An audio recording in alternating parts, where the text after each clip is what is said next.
United States.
Good morning, everybody. Good morning.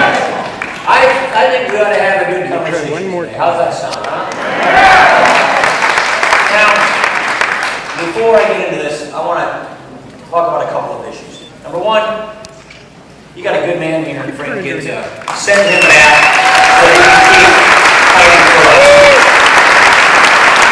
And Jeff Bradley, my old friend, Jeff and I have known each other a long time. Jeff, thanks so much for your service to your state and your country. Really appreciate it.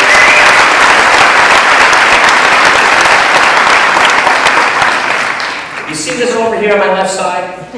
That's not a scoreboard. That's our national debt. Look how fast that goes. The day President Obama was inaugurated, your share of this debt, every man, woman, and child in America, was $35,000. Today, your share of that debt is $51,000. That's a 45% increase. We can't keep doing this. This debt is getting out of our control. Now let me first say again, both parties are responsible for this. Politicians from both parties over many decades have made lots of empty promises to voters to get reelected, putting it on the nation's credit card, consigned with giving it to the next generation.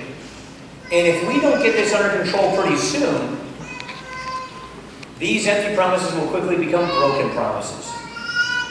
This debt is not just a threat to our children, to these babies, to the... Oh, look, I love it. I feel like I'm in church.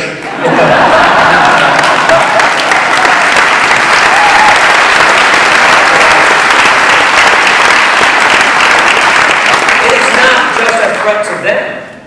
This hurts our economy today. What's worse is we just got news a week ago that because the Obama economy is doing so poorly, that because we are not in what we should be calling a recovery, that because unemployment has been above 8 months for 43 months, because 23 million Americans are struggling to find work, because we have the highest poverty rates in this country in a generation, because our economy is not growing near its potential, the Federal Reserve has decided to step in with their own bailout again. That means they're printing more money. Not only do we have a national debt where government today borrows $36 of every dollar we spend, 36 cents of every dollar we spend, about half of that historically these days is going to being funded by other governments and the Federal Reserve. And so what we have in front of us is what we call an unsustainable trajectory. We can't keep borrowing this amount of money. And if you want to take a look at how it turns out at the end of the day, just look at Europe.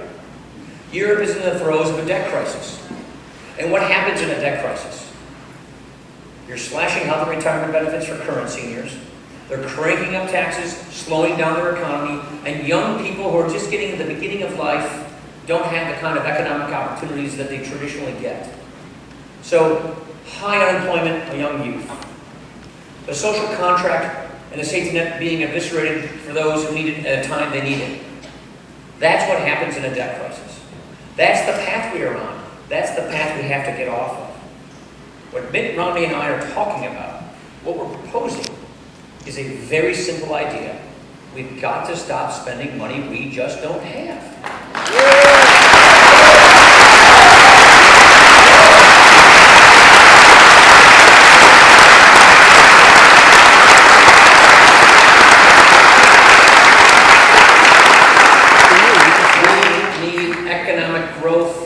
Job creation. We need to cut spending. We need to reform our entitlement programs, which are the future drivers of our debt, so that the promises made to people who've organized their lives and retirement around these promises are promises kept, and so that we can fulfill the American legacy of leaving the next generation better off.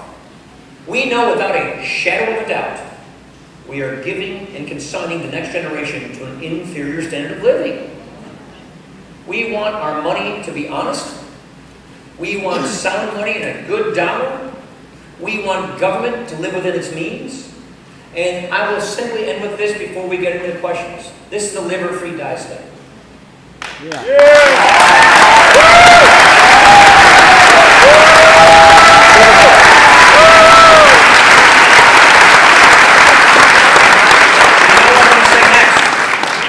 The American system of limited government and free enterprise has done more to help the poor, has done more to uplift people out of lives of dependency and out of lives of self-sufficiency, has done more to create opportunity than any other economic system ever designed.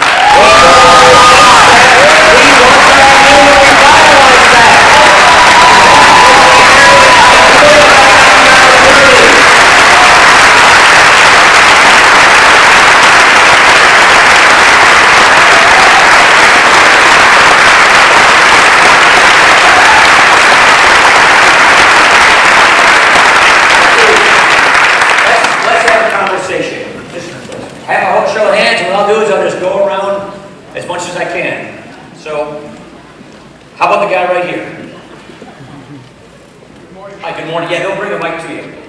Good morning, Be patient if you can. Commander Randy Heller, United States Navy, retired.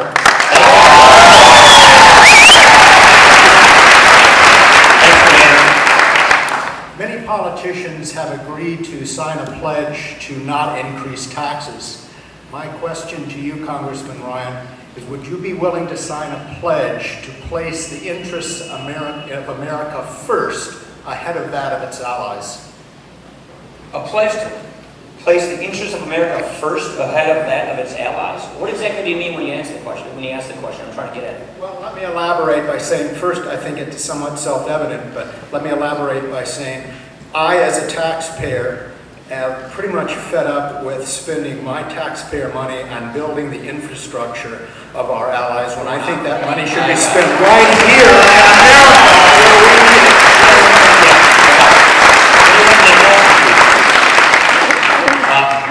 I'm kind of known as a budget cutter in Congress. This is one area where I have been cutting budgets. We have to ask ourselves, this is what I call the Mitt Romney test, because this is the Mitt Romney test.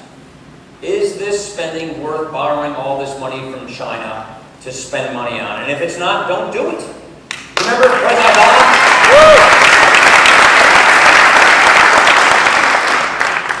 We've had $1 trillion deficits for the last 4 years, and no budget submitted to Congress by the President that has even proposed to ever balance the budget, let alone fix this fiscal crisis.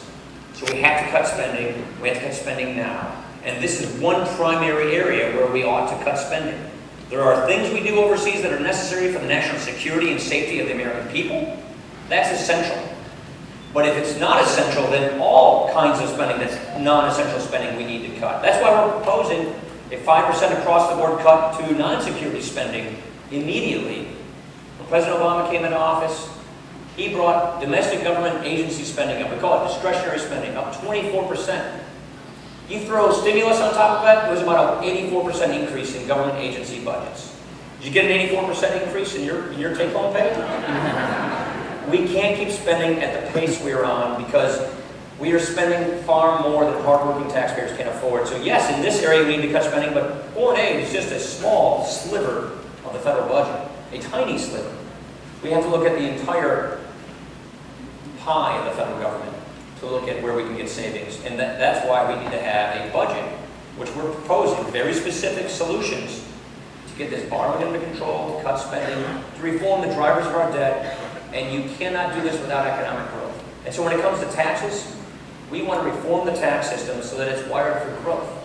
We want a simple, competitive, fair tax system so that people can get back to work. We don't think you should spend all your time filling out your tax form, sending your money to Washington, and then maybe we'll let you keep some of your money back if you do what we approve of.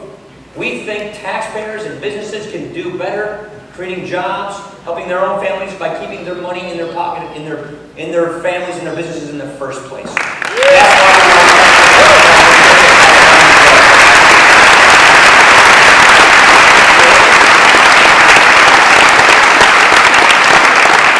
lady in the orange, I can tell you. Hey, Kathy, he's coming over with the microphone. It's Kathy Dufton. I'm from Newington, New Hampshire. Mother of 6, Grammy of 8. And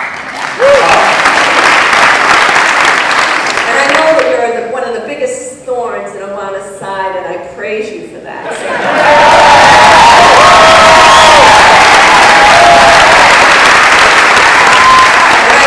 I just wanted you to know that we are all praying for you with this media bias.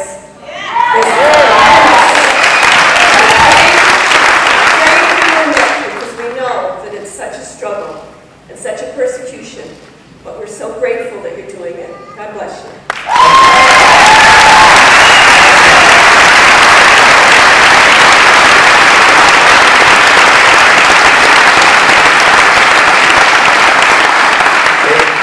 It's an honor. When Mitt asked me to join him in this quest, to join him on the ticket, he said a few things to me.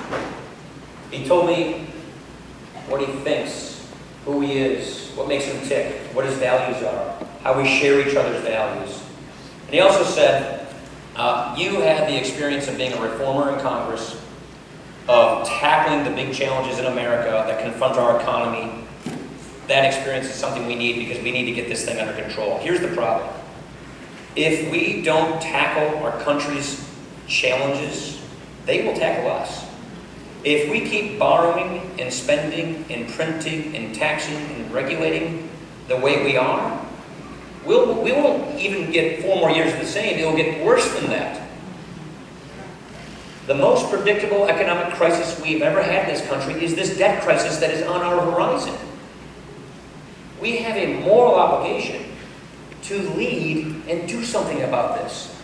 That's why I'll just say it is an honor to join this ticket, because I am excited we finally have a chance of getting this country back on the right track by reclaiming our founding principles and getting Americans back to work.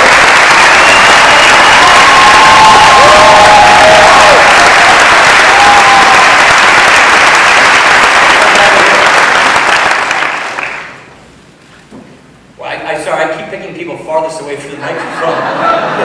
Sorry, Bob, he's hustling. How you doing? My name's Ryan Campbell. I'm an Iraq War veteran.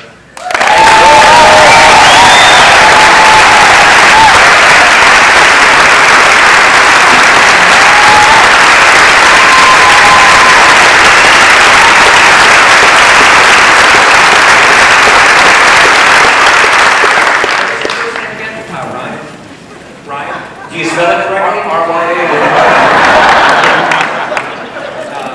My question to you was, what are you going to do to commit to hiring our heroes when they come home, since we have such a younger generation of veterans?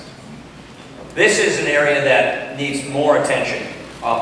In the budget, we have put more resources on a bipartisan basis toward our returning veterans.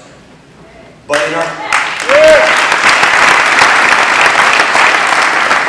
there are areas where we need to do more medical research. Number one, PTSD, traumatic brain injury.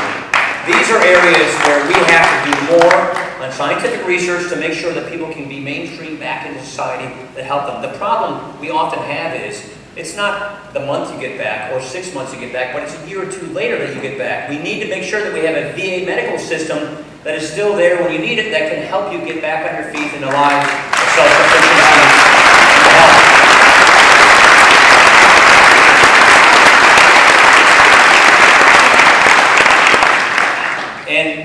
know, a guy who's a very close friend of mine is on his way over to Afghanistan right now.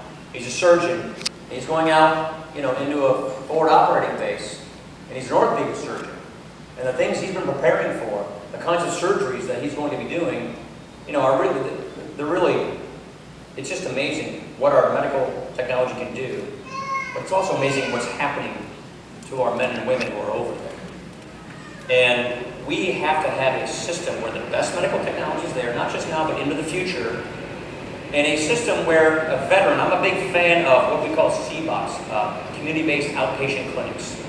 So we've got the big VA hospitals, which are very important, but you also want to have those community outpatient clinics so that our veterans don't have to travel too far to be able to get the routine health care that they have, which is an entitlement that they deserve. This is the premise of the freedom. The more of the outpatient clinics help us to get the care and things that we need. How about this young lady right here?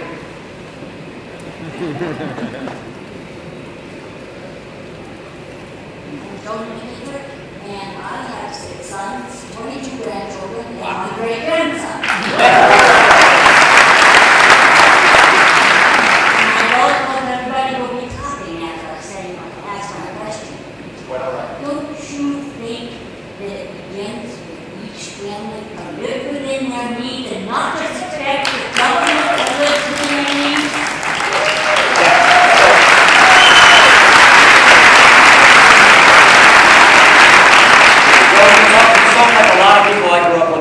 Wisconsin. This is an issue that we're going to be talking about a lot these days, I believe.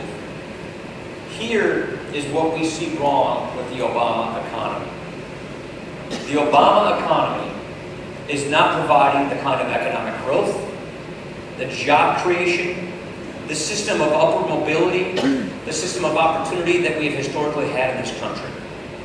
Usually when you have a tough recession, which we did. Look, President Obama came in with a real mess on his hands. No two ways about that.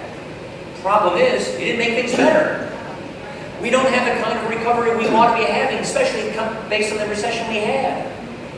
So when just last month alone, for every person who found a job, nearly 4 people stopped looking for a job.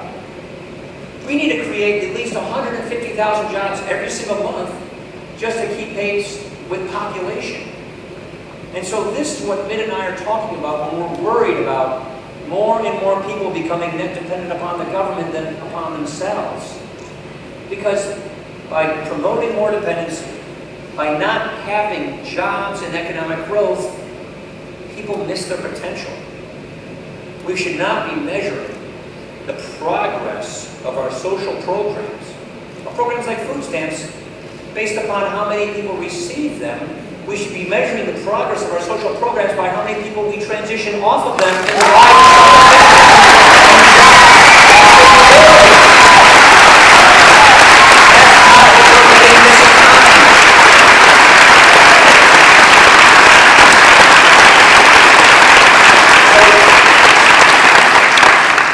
Our goal, our mission, is to address the root causes of poverty instead of simply treating the symptoms of poverty. That's very important. You see, by going after the root causes of poverty and trying to break the cycle of poverty, you need economic growth. You need job creation. You need higher take-home pay. That's what the Romney-Ryan Midnight talk all this stuff a lot. That's what the Romney-Ryan plan for a stronger middle class is all about. That's what the 5-point plan is. We've got a lot of energy in this country. Let's use the energy we have in this country.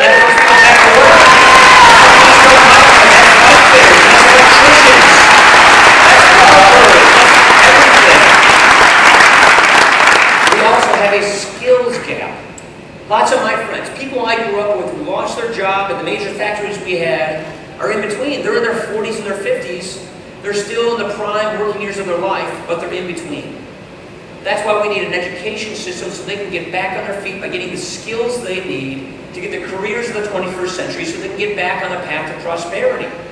We need to make more things in America, grow more things in America, and sell them overseas and open markets for our products so so we can have better paying jobs. We got to cut spending. We got to champion small business. We've got to look at the free enterprise system as a gift, but it's not one that can be taken for granted. And so what we mean when we say all of this is, we want to have a safety net. We believe in a safety net. We believe in a safety net that is there for people who truly cannot help themselves, so that they can live a life of dignity. But we also believe in a safety net that is there for people who are down on their luck, so that they can get back on their feet. We don't want a safety net that encourages more dependency because there's no economic growth behind it. Because what that ends up doing is it drains people of their will and their incentive to make the most of their lives, to tap their potential, to get on their path to prosperity. That is what, unfortunately, we're seeing in the Obama economy. 15% of Americans today, 15% are in poverty today. It's the highest rate we've had in a generation. And when 23 million people are struggling to find work, this isn't working. We want economic growth. We want upward mobility and opportunity so people in the live free or die state and anywhere else around the country can make the most of their lives. Somewhere out there is that horizon that you're looking for yourself, for your children and your grandchildren. And in America, we call that the American dream, the American idea, where you can harness your own God-given talent with your own work effort, your own ethic, and go do something and make something of yourself. That's the idea of this country. That's why millions of people come from around the world to come to this country. The potatoes stopped growing in Ireland a number of generations ago, and that's why I'm here. This is the American idea. And what Ben and I are trying to do is have more taxpayers, not by taxing people more, but by having more growth and economic opportunities so people are getting jobs and paychecks and paying taxes and providing for themselves and creating a life of opportunity. That is the fundamental crucible of the American idea of economic growth. That's what we have to achieve in this country if we want to get ourselves back on the right track.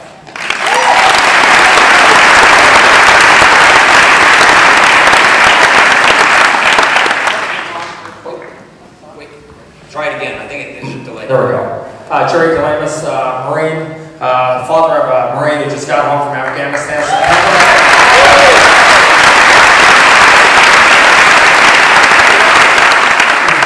Where was he? Was he in Helmand? He was at Camp Leatherneck. Yep. In Ashton, 3-2 out of Missoula. Forward assault rifleman, actually. I'm also the organizer of the Rochester 912 Project, and a lot of people in here. There's a number of issues that are out there. First off, is what's wrong with the Obama economy is, I would say, everything. And he's devastating our economy and his station, and I think he's doing it intentionally. What I would like to ask you is that the federal government is through President Obama is funding HUD, DOT, and all through, it's called actually it's really Agenda 21. It's the sustainable growth, and it's coming through all of our communities. And what they're doing is the federal government is funding our local planning departments, in fact, enabling them to take away our property rights. And I wondered if you're aware of that, or if you followed any of that whatsoever, because it's going on nationwide. It's not just here. We've been fighting it in New Hampshire. There's a fellow, Kid Ehring, who was really big on fighting that here in the state, and who certainly deserves a lot of credit. But if you're aware of that and what you think about the personal property rights, or in the live free or die state, I might remind you, and around the nation, is the federal government funding and then moving into local planning departments. Okay, sure. First of all, pass on to your son his thanks from all of us for serving our country.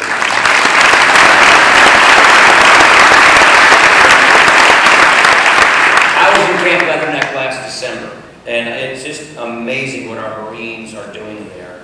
In Helmand Province, which was a very, very difficult place for a long time in the war, it is because of the might and the muscle and the integrity and the courage of our Marines that that place is so much more peaceful. We've had some attacks there lately, but the Marines have done such an amazing job through what we call the surge of time to bring more peace to that region, and because of the efforts of your son. So thank you for that. I am familiar with what you're talking about. I am familiar with this goal and desire of the administration to more federalize these things like zoning and building codes that are more left to local government. What comes rushing to my mind right now is this bill that passed the House of Representatives called Cap and Trade. You ever heard of that? Yeah. This is the president's national energy tax. And they muscled this bill through Congress, talk about crony capitalism, talk about corporate welfare, giving certain preferences to certain industries and businesses in order to get this bill passed. It's the worst of all legislative processes, but in that, what they sought to achieve is an amendment they brought to the floor, was to go toward having the federal government in the middle of zoning, of building codes. This is something that is a local responsibility. It's state and local government. So we believe in a limited federal government. Just because we believe in limited government doesn't mean we believe in no government. But what we have today is a government without a limiting principle. What we have today is a president who believes government should not adhere to any limits whatsoever, it seems these days. And what we want is a limited and effective and efficient government. That means the federal government does what it's supposed to do. By the way, we have a constitution. It's very clear what our federal government is supposed to do.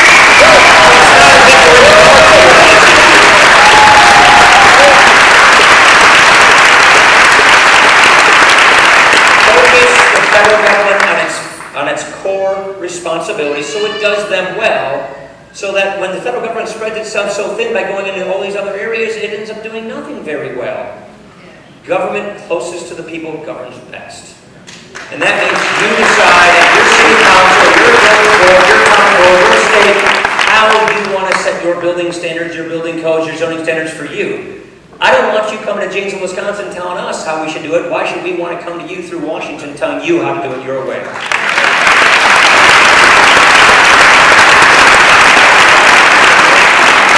All the things about that.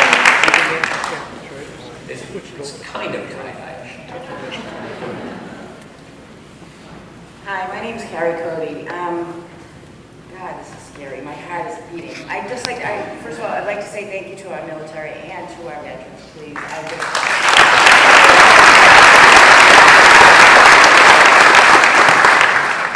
I am a registered independent. God, You're doing fine. It's just the two of us talking. No one else is here. fine like everybody else. Just look at me, right here. Okay. I've got friends, I've talked to a lot of people. I wasn't too sure about the Romney ticket. And I decided that I want Obama out. And I mean, I've been trying to talk to friends of mine, and they tell me that the government's all the same. Why should I keep voting? It doesn't matter, it's never going to change. How do I explain to people that maybe it can change? I mean, when Obamacare went through, I was shocked. And then when the Supreme Court decided to say it's a tax, I was again shocked and disillusioned, thinking, are we going to turn into a socialistic country? We already are.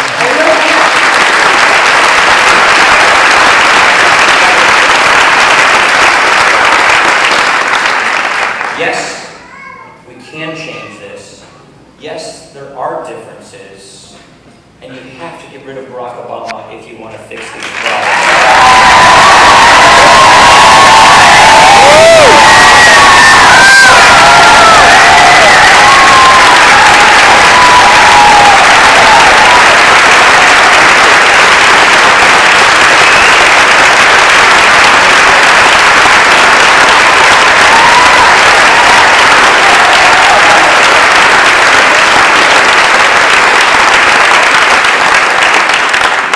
Imagine what 4 more years would be like.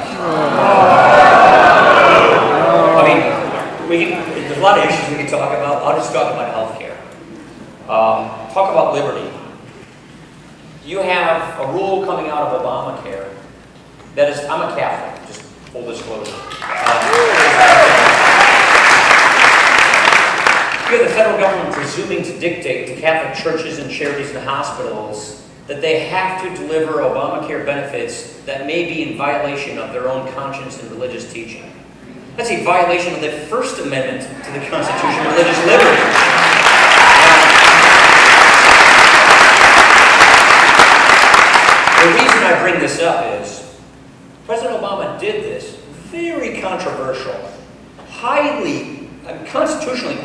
unconstitutional.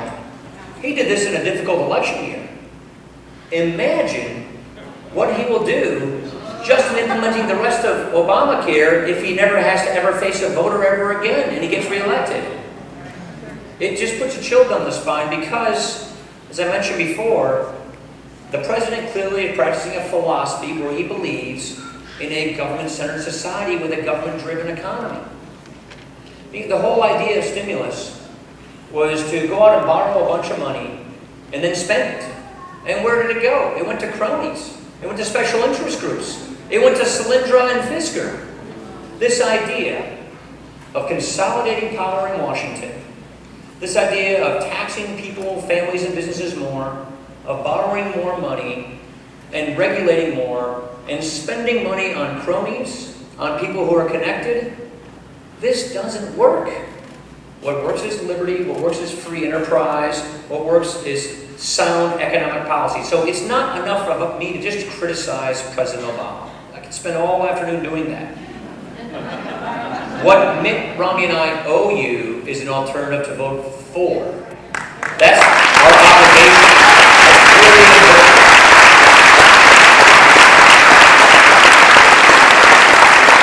And so this is why we're giving you specific solutions, specific ideas that are bold ideas to meet the times. Here's how we get people back to work. Here's our energy policy. Here's our education policy, which believes in the primacy of the parent and the child, not of the special needs group.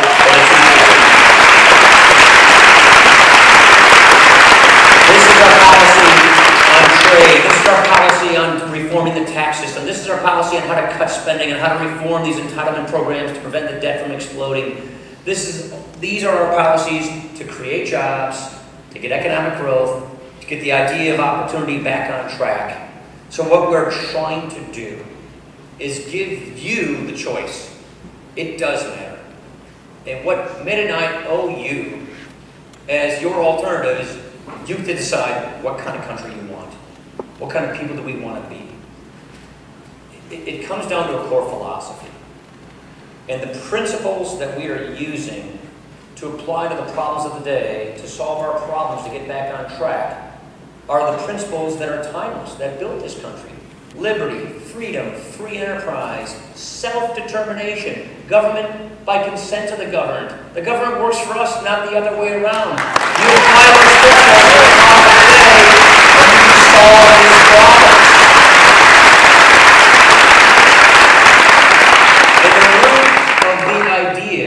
Of this country. And don't forget, it's not just Tuckerman's Ravine, it's not just Janesville, Wisconsin, it's not just geography. America's an idea. It's the only country founded on an idea. And all these men and women who've been put on the uniform and fought for this country have fought to preserve the idea. The idea I can't top the Declaration of Independence. Our rights come from nature and nature's God, not from government. That is, in essence,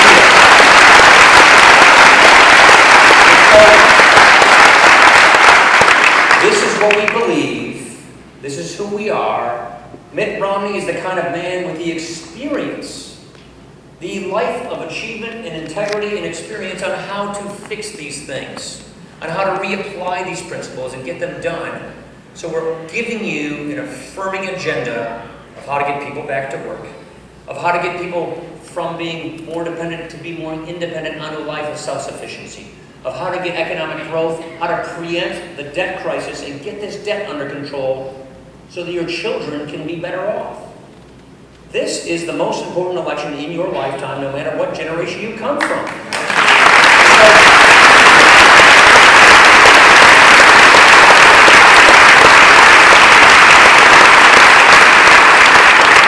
So our obligation is to give you the choice. And what we're trying to do, what we're doing, is saying, here's who we are, here's what we'll do if we get elected, so we have the moral authority and the mandate to do it. We want to earn and deserve this victory. I come from Wisconsin, and in 2010, a lot of my friends ran for different offices. A good buddy of mine, you may have heard of him, named Scott Walker.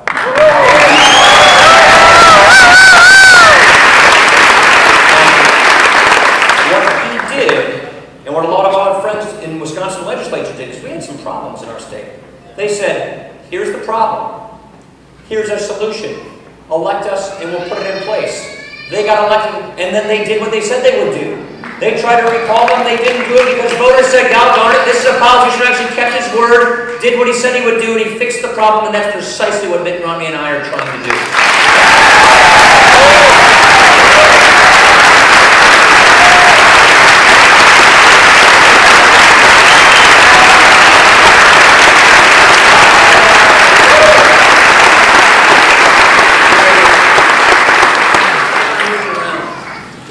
Congressman Jack Kimmel.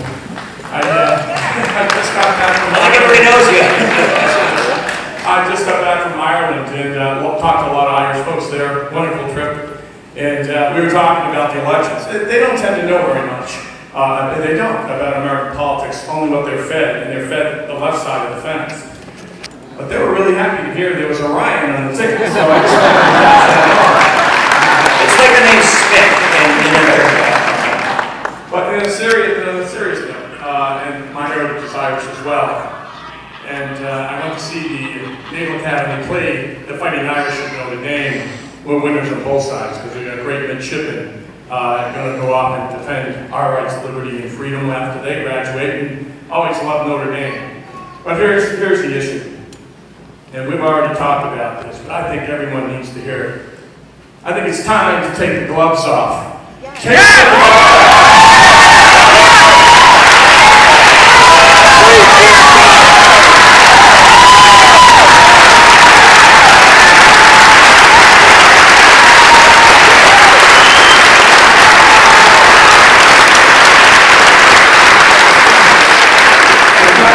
Is thirsting for this, believe me.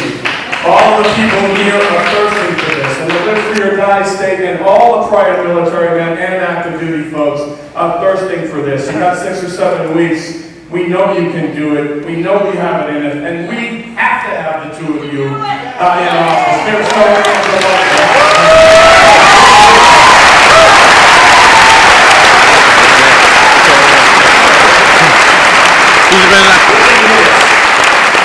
Right here. Sorry, ladies first. But Hi, I'm from LA, California. I came here to go to graduate school, and I'm first you stayed here ever generation. since? Yeah. I'm first generation. My mom and pa are from Yugoslavia and Romania, and every year I'm so grateful that I got to go to this country. But there's a lot.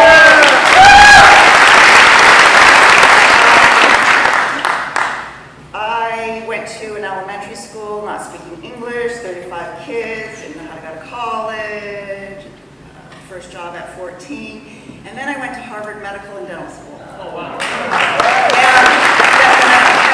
And what I saw there is something I've never seen on TV or in real life, and that was people who had an amazing education and something I always worked hard for.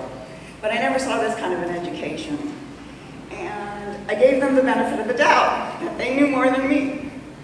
And I graduated in '93, and I've been living in Massachusetts with very educated people only to find out that it's been really great, but not the secret ingredient. They've been telling me what to do.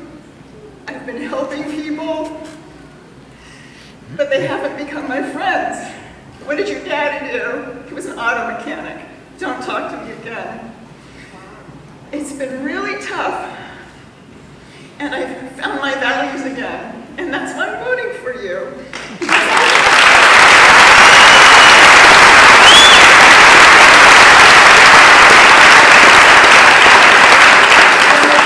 And Warren shows me that those roads were not just built for a businessman, because they were built for an academician, for someone else. They were built for everybody, but it is me who got my education. That's right.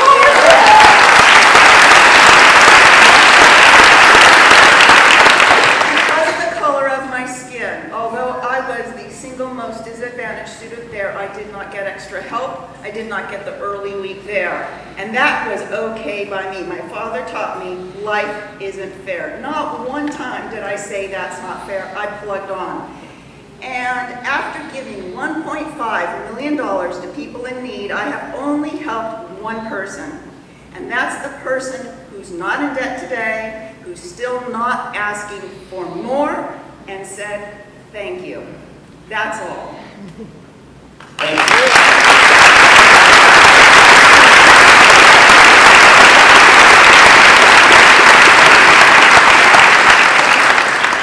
The idea of this country is what's so unique and different than many other nations. We believe in promoting equality of opportunity so people can make the most of their lives. We do not believe that the role of government is to equalize the results of people's lives.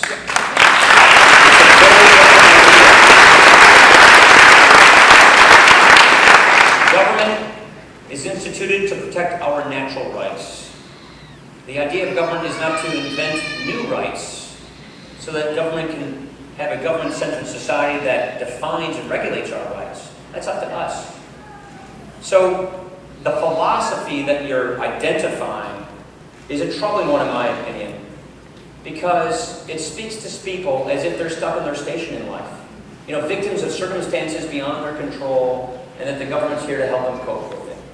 You know, look, I just grew up in Janesville, Wisconsin in a nice family, but I mowed lawns, I worked at McDonald's, I waited tables, washed dishes. You know, it never occurred to me once that I was stuck in some station in life, you know, fixed in some class. I always saw myself as an American on my path to pursue my version of what makes me happy of the American dream. And so what we want to push in this society, what is so great about this country, it's tough to describe it in words, but it's social mobility, it's upward mobility, it's opportunity. Your destination does not depend upon your birth. That's not what we do in this country. You can become who you want to be and do what you want to do in this country based upon your own effort and your own God-given talent. And what we strive for, what we have to improve on in the inner cities, in the poor rural areas in this country, is to make sure that people get that chance and that opportunity so that they can make the most of their lives. And so we shouldn't be looking at people as if they're stuck in some station or stuck in some class or some victim or something like that. We should look at every single human being in this country as people who are on their way toward opportunity.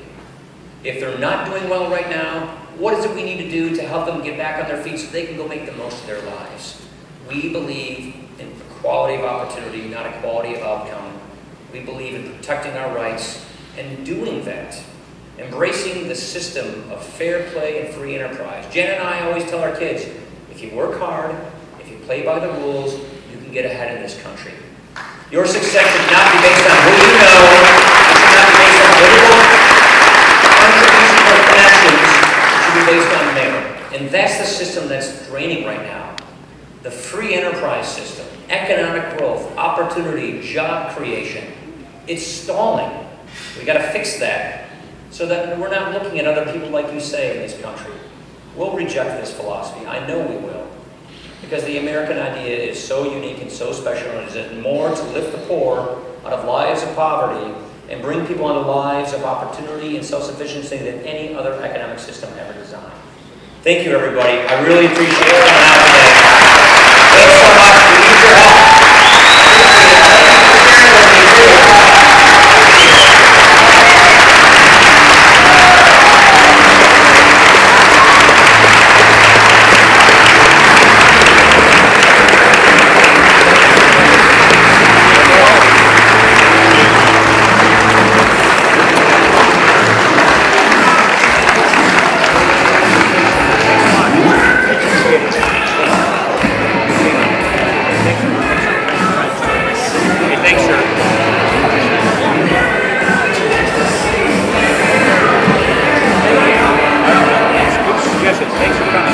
Go get him, Paul. Appreciate it.